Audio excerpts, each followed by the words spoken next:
Okay, so first of all, I'm sorry for being late, but what I've discovered is that since I'm doing art with technology, I have more and more technological problems, like having sound from my computer, but that's solved now. So I'm going to show you a bit of the process I did during the last few years. Let's just change that. Yes.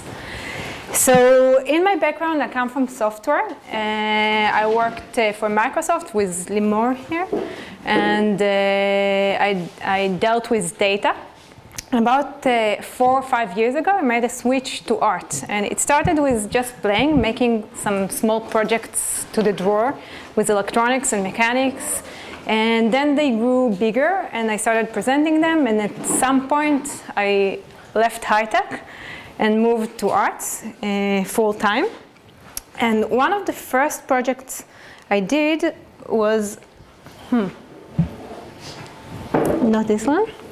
Is the black? No. Let's see. Yes. Okay, cool. So it was a project of a drumming circle, a robotic drumming circle, that was presented at the Biennale in Israel, the Bat Yam Biennale, and I did it with 2 partners. And we actually joined 2 architects who built a green pavilion at the Biennale where they produced electricity from the wind and the sun. And they approached us when they wanted to show the use of this green energy in a fun way.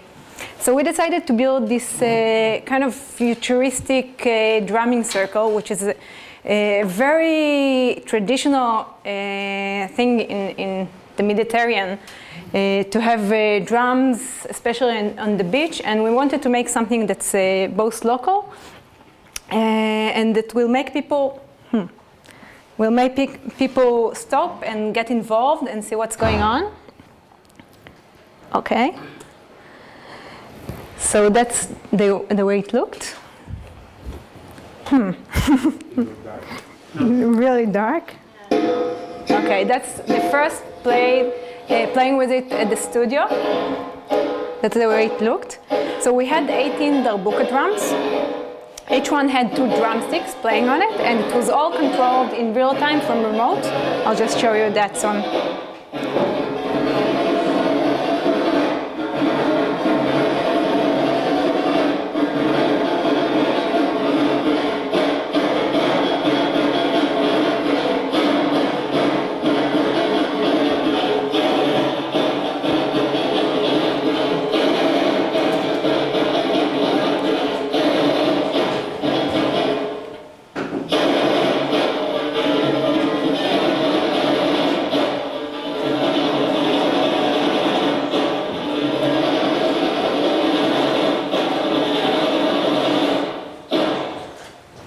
They're getting in the mood. And that's how we control it. So it's all controlled from an iPad. We build a sequencer, which every time I put a dot on the screen, it's actually 1 bit. So there is a loop of time, and each line is 1 channel of playing, 1 drumstick. So we have 36 channels that are controlled in real time, and we can make simple bits, and then we can save them and create with a few of them a more complex composition. You'll see a bit of that.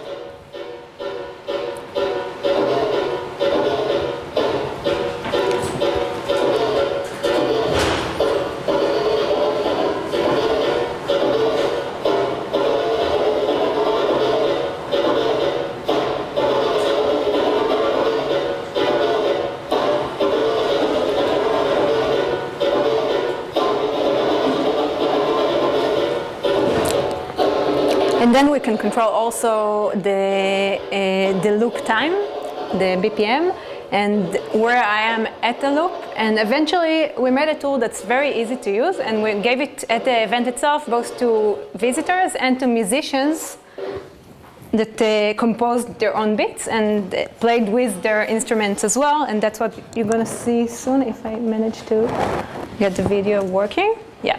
So that's the way it looked at the Biennale itself. It was much more dynamic, yeah.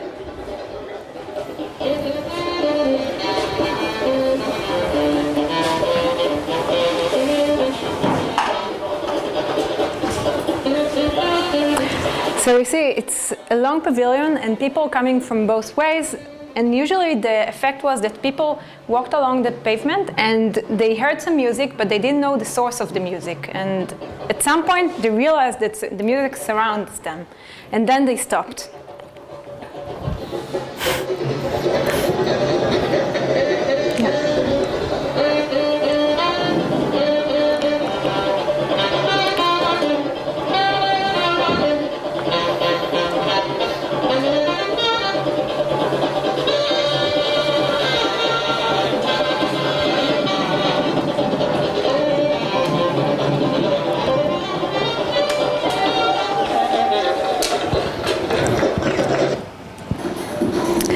And then a while later, I took the same project, but made a different use of it. So that was a party at an old textile factory in Israel, and I took the sticks, but put them on old barrels at the factory.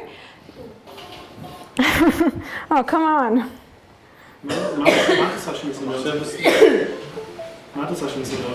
מזיזה, כן. יש לך רעיון? כן.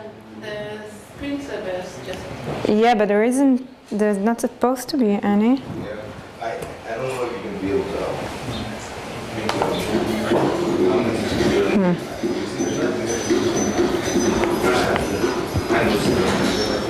And then, because at the party I didn't know which music was going to play, so I listened to the music in real time, and the beats joined the music of the DJ, and the interaction was that people made shadows with their hands on the drumsticks, and then they chose which sticks will play. Many b'chiat. You do something.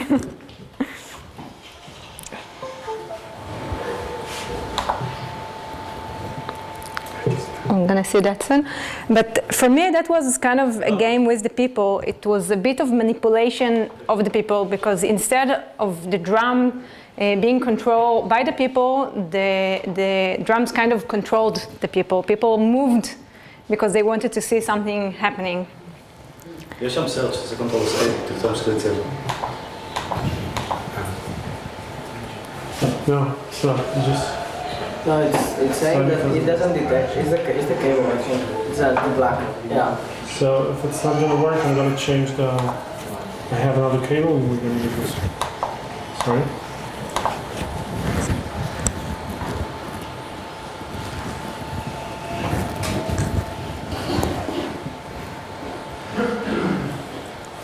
That's the witchcrafting motion.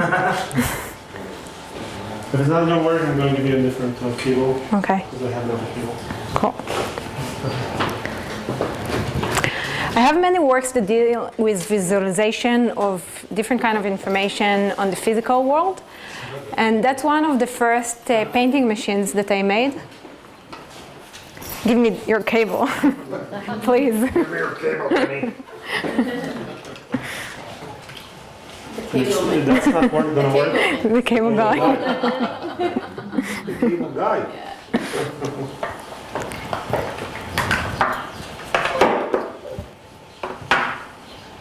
Never trust computers. Or the people who are handling them. Where's Emma? This is cyber.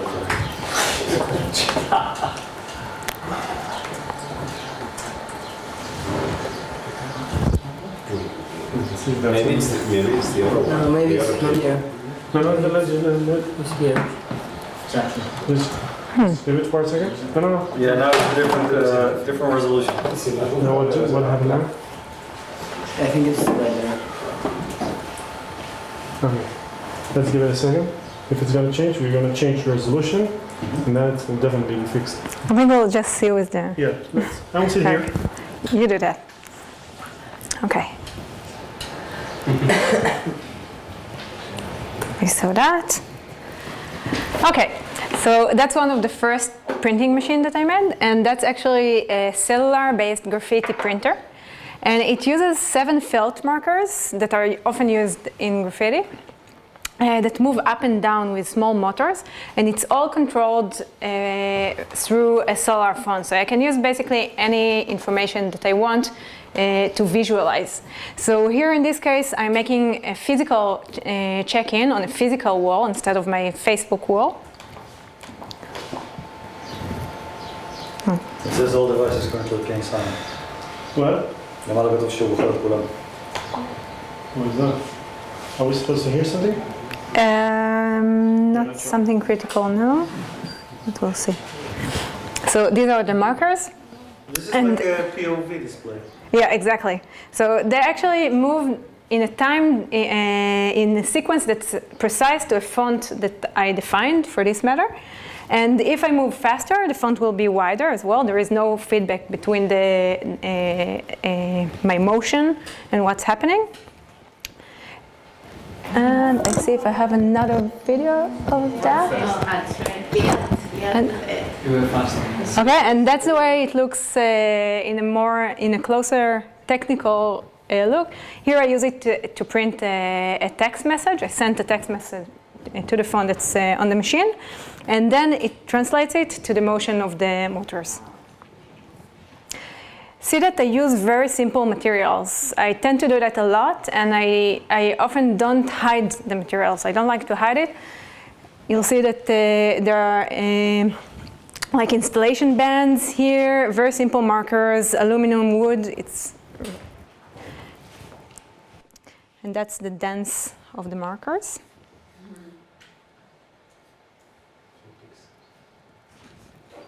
That's another painting machines. Here I used, you'll see it soon in a zoom out, but I used acrylic paint. There is a rail, one axis where the machine moves on, and 7 pumps pump paint from a single drop to a full stream. And then the question is what I do with this weird printer. And one of the things I used it for is to visualize information from Google Trends. So Google Trends is a tool by Google that gives us statistics about searches of words. And each time I made a few queries of different words, and each word was represented by a different color. So an image like that, I have a combination of words that I represent by the acrylic paint. And I called it the Originals Factory because it's a very mechanical work, but eventually I invite randomness to the work as well. So here it went again. So we have the surface of the canvas, and we have the angle of it, and we have the very small variations that create eventually a completely different result. But when we look high at the canvas, we see that it all starts from a very precise starting point, but then it scatters. Which were the words that you were? I used so many, so I'm not sure about this example, but sometimes I looked for words that were interesting for me in their meaning, but sometimes I looked for things that I thought that will have interesting visualizations. So I went in both directions. And here is a work that developed from the last one. So I took the same idea of a machine, but made it with another dimension, 2 dimensions this time. And it's now hanging from the ceiling, and the canvas is below on the floor. And now it activates according to music, to live music. So I'm going to show you, and then I'll explain more. Now we don't have sound. We need the sound. We need a sound. Just give me a second.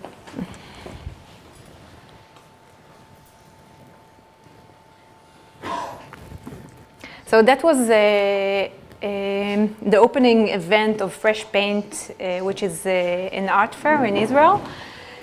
Oh, here we have it.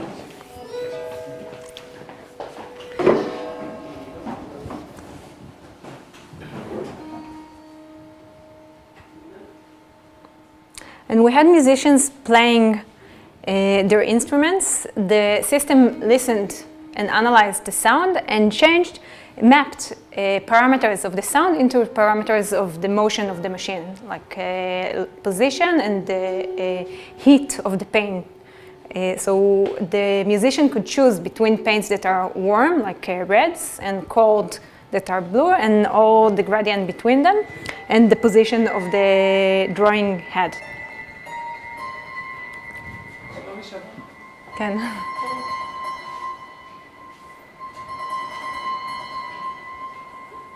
So look that the musician is looking at the canvas while he's playing because he wants to get a visual effect and not only an auditory one.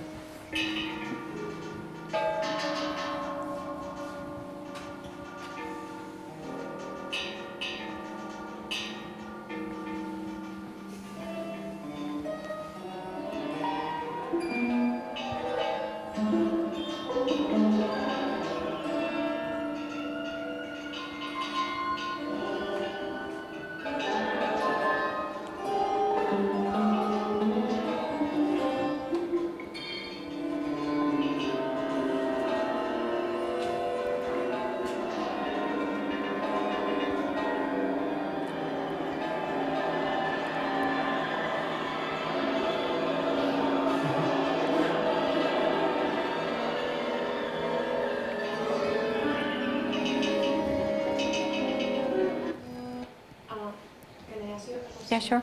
Did they know before? So did they practice before? Yeah, I gave them a few practices. It's not an easy mapping, so it's not something that's very trivial. And in order to have both the visual and the auditory effect, you have to be very talented. And eventually, it's not a precise mechanism as well. So, I mean that it takes time for the head to move, and it takes a lot of understanding of this motion. So it was more an emotional process for them.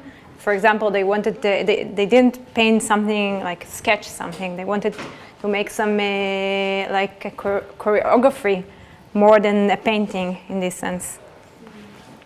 So this is another kind of small variation of a machine that I made. It was in the Herzliya Museum, and it was a part of another work of an artist called Adi Dahan, which was called an Elsewhere Gallery. So part of the work was at the museum. We had a webcam and a screen there, and part of it was at my studio with another webcam. So the same machine that I used, the XY mechanism, had now the webcam instead of the painting device. So the same machine actually projected the painting that the machine itself painted a while ago through the webcam to the museum, and it was controlled by visitors of the museum. So you see this guy watching the work, and when he walks right and left and back and front, he actually moves the machine at the studio.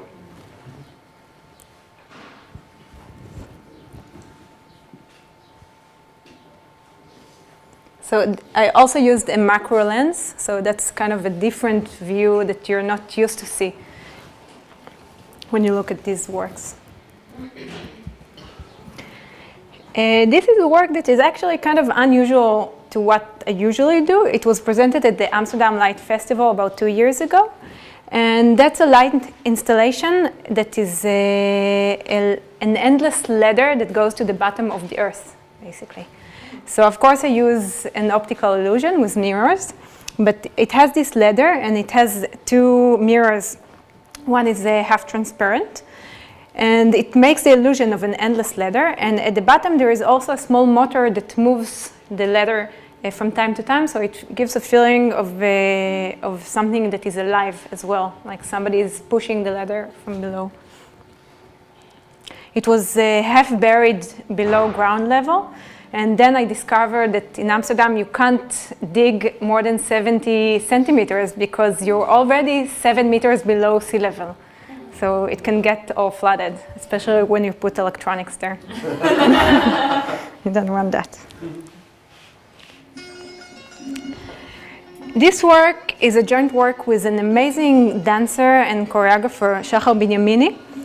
And we did a joint work at Batsheva Dance Group.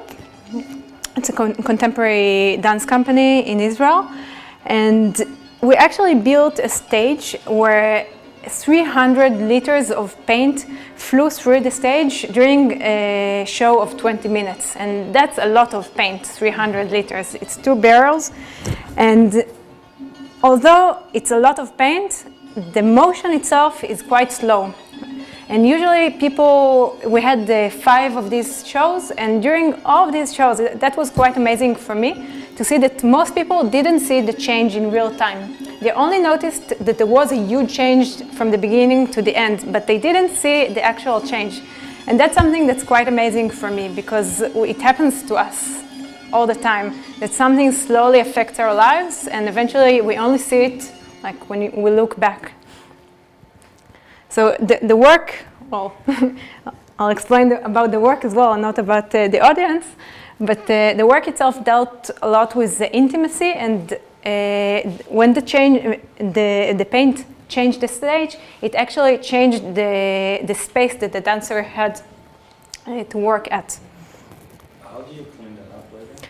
With a lot of work. We had two huge vacuum cleaners, like industrial ones, and a few people. And we had, at one evening, we had 2 shows. So that was like working really hard to do that to the next one. You should have built a machine. Yeah, no, old school.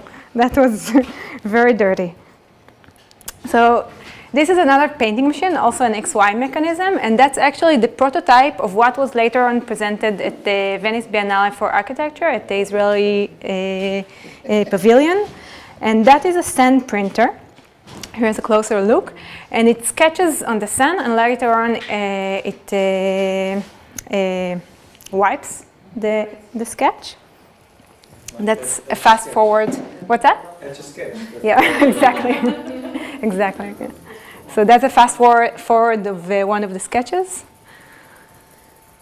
I played a lot with fish on sand, and what you're going to see next is a small play that I made with it. I took a stop-motion vector graphic animation, drew it on the sand, took a photo of each of the frames, and got it back to the computer to an old-school stop-motion. That's a silly thing, another silly thing that I did at the summer of 2011 when we had in Israel a social, would you say, right? Like Occupy Wall Street. So that was Occupy, yeah, I guess. So many people were on the streets, and I wanted to make some small contribution, and I made this workshop of personal air conditioners. It was a very hot summer. And we actually built air conditioners that are made with small plastic cups filled with ice. We had small fans, computer fans, and a battery that got hot air in, and it got cold inside with the ice and got out cold. And it was such a success that the protest failed because everybody felt too comfortable outside.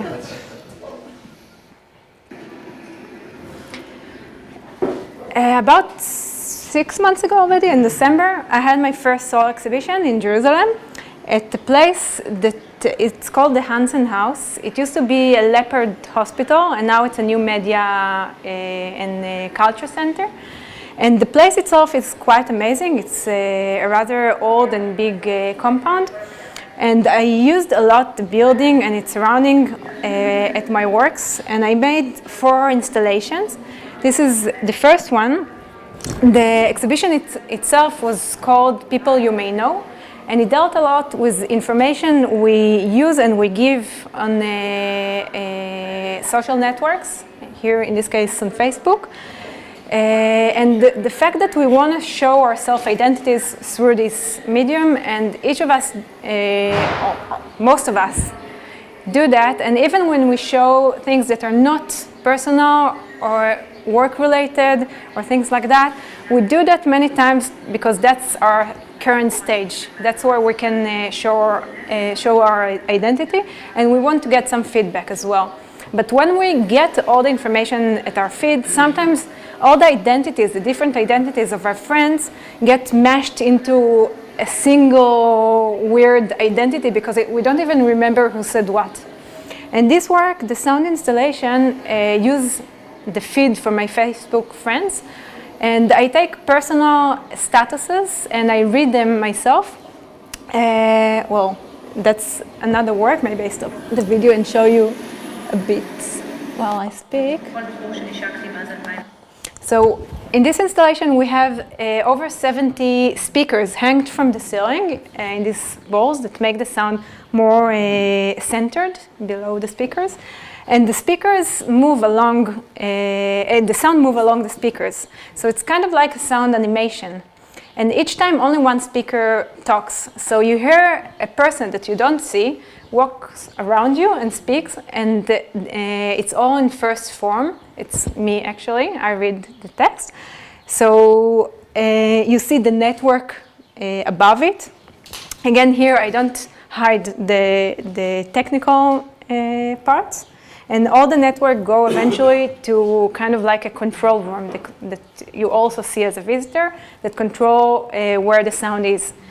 And the next work that started showing, you'll see it that soon, is connected to this work as well. And it shows the location of the sound in this room.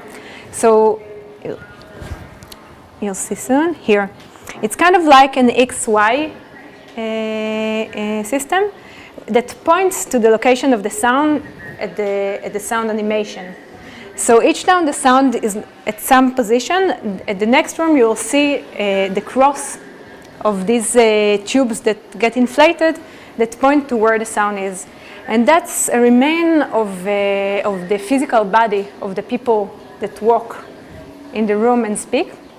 And also I use a material that it's mylar, and it's used for like thermal blankets to keep the body warm.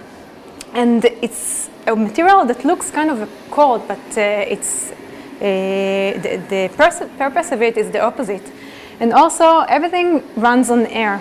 It gets inflated by the air and the sound moves on the air, and things that are shallow or we don't notice them, eventually here they are the matter itself. That's another work at the exhibition. It's actually the same machine that you already saw, but in a different variation. It now uses water and writes with water with a small paintbrush on the surface below it. And every 30 seconds, one drop of water makes the paintbrush wet, and it writes the names of the people that I took the text from, the personal texts. So that's also another memory of their identity. And it does this endlessly. The names are written and then evaporate and fade away, just like the feed itself.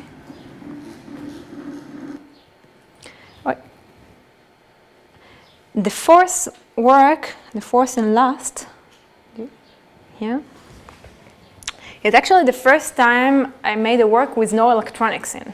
So it is also inspired by my technical background, I guess, but eventually I used here almost 1,000 of these, I don't know if I can call it flags or tubes. The tubes are made from a material that is used to wrap some product like wet wipes. So it's very superficial. And it has two sides. One is this silver one, and the other one is dark blue. And I made the tubes in two ways. One is that the blue is outside, and one is that the blue is inside. So each of these tubes is actually a pixel. And when you look from afar, you see an image made by this pixel. And the image, you can't really see it well here. But the image I used was the placeholder in Facebook, the image, the generic image that is used before we put our own profile image. So it's actually, if you see, it's actually this. Can you see that? No. No? So, but I guess you know what I mean. How big was it? It's 10 over 20 meters. It's quite big. And you can see it from both below and above, because I used it, I made it on the second floor, but there is a patio in this compound, and it's actually like the floor of the second floor. It continues the floor, but you can also walk below it, and then you only see very small parts of the image, and when you walk above it, you have a better chance of seeing the image itself. But actually, the image itself can't be seen. It can only be seen from somewhere you can never get to, from below there, from above, the other below. And that's another variation of the sound installation I made that I just built again at the Israel Museum about 2 weeks ago. So it looks different. I built it from scratch, but it's the same work. And this is a work I made about a year and a half ago. It's called the confession machine. And it uses a material that is sensitive to UV light. And when it is exposed by UV, it changes the color from kind of like light green to dark blue. So I use it as I used with the graffiti printer.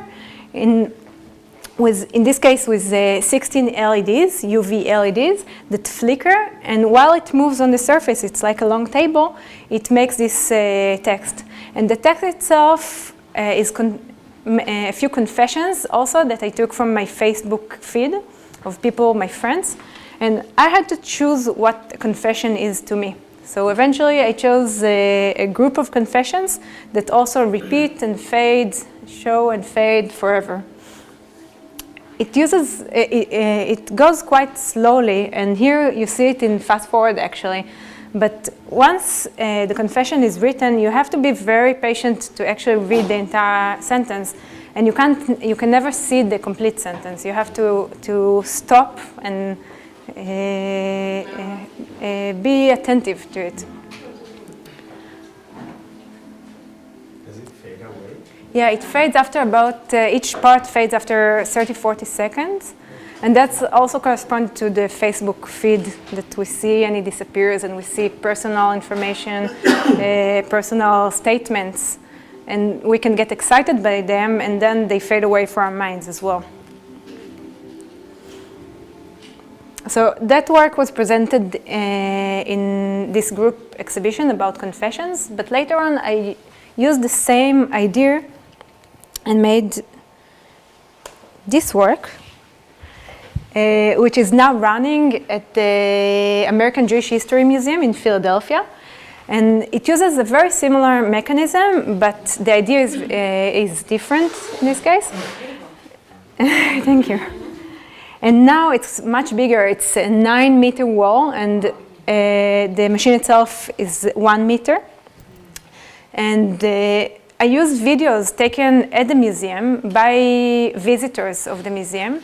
The museum itself has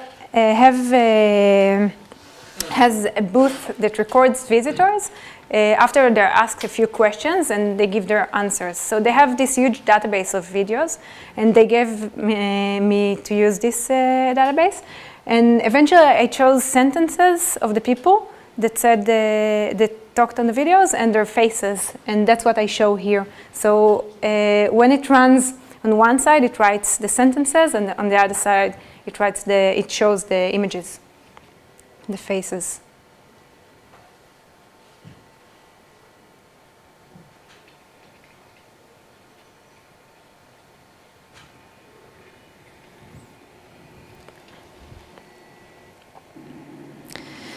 So now I'll move to something more commercial.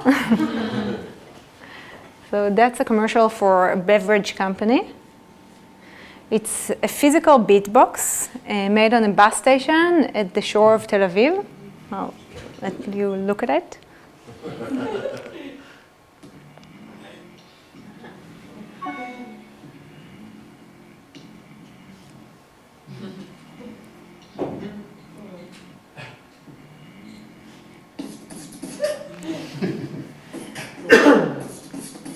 So as you see, it senses the people when they stand next to the walls or sit on the bench, and it activates sound and visuals.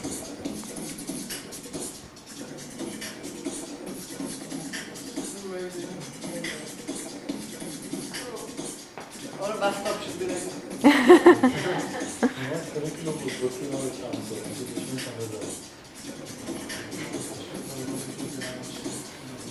זה מגיב אליך, לא מעניין אותך.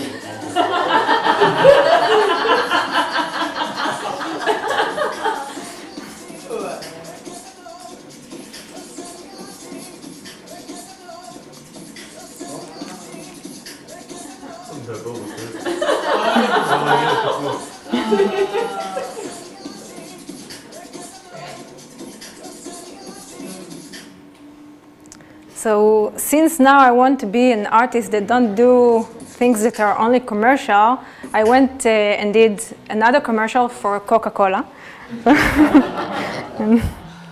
That was about 2-3 weeks ago. It's very fresh, and actually I don't have the real video that is gonna go out, but just something that I took with my phone. So that's another painting machine.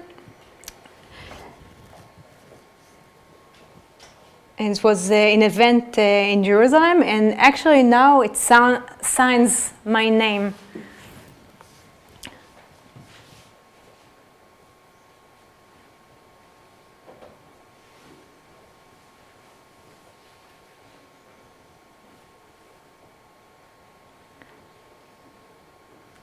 Thank you.